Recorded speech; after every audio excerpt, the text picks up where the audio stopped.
Hello friends, welcome back to our channel maths and science trick and toys. આજના વિડીયોમાં આપણે જોઈશું ધોરણ 6 પ્રકરણ 5 શરીરનું હલનચલન.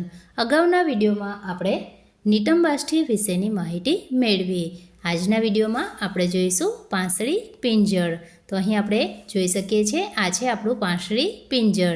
પાંસળી આગળના ભાગમાં છાતીના હાડકા સાથે, અહીં જે આ પાંસળીઓ છે, આ તમામ પાંસળીઓ છે જે આગળના ભાગમાં આ છાતીના હાડકા સાથે જોડાયેલી હોય છે અને પાછળના ભાગમાં કરોડના હાડકા સાથે જોડાયેલી હોય છે.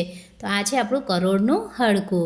તો પાંસળી જે છે આગળના ભાગમાં છાતીના હાડકા સાથે, પાછળના ભાગમાં કરોડના હાડકા સાથે જોડાયેલી હોય છે.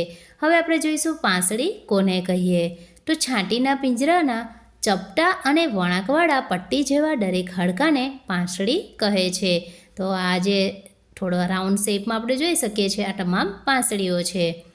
છાતીની દરેક બાજુ 12 પાંસળી હોય છે. તો આ તરફ 12 પાંસળી હોય છે, આ તરફ 12 પાંસળી હોય છે. ટોટલ 24 પાંસળીઓ હોય છે અને આપણે જોડમાં કહીએ તો 12 જોડ પાંસળીઓ આ પાંસળી પિંજરમાં આવેલી હોય છે. તેનું સ્થાન છે છાતીના ભાગમાં વચ્ચોવચ્ચ. કરોડસ્તંભ સાથે જોડાયેલું હોય છે. પાંસળી પિંજર હમણાં આપણે જોયું કે એ કરોડસ્તંભ સાથે જોડાયેલું હોય છે. છાતીનું એક હાડકું લાંબુ અને ચપટું હોય છે. અહીં આપણે જોઈ શકીએ છીએ આ જે છે એ છાતીનું હાડકું છે જે લાંબુ અને ચપટું હોય છે. છાતીના હાડકા અને કરોડસ્તંભ જોડાઈને એક પાંજરાનું નિર્માણ કરે છે. આ પાંજરાને આપણે પાંસળી પિંજર તરીકે ઓળખીએ છીએ, જેનું કાર્ય છે હૃદય અને ફેફસાનું રક્ષણ કરવાનું અને શ્વાસોશ્વાસમાં એ મદદ કરે છે. કુલ પાંસળી પિંજરમાં 25 હાડકાં આવેલા હોય છે. તો એમાં 24 પાંસળીઓ છે અને એક છાતીનું હાડકું છે.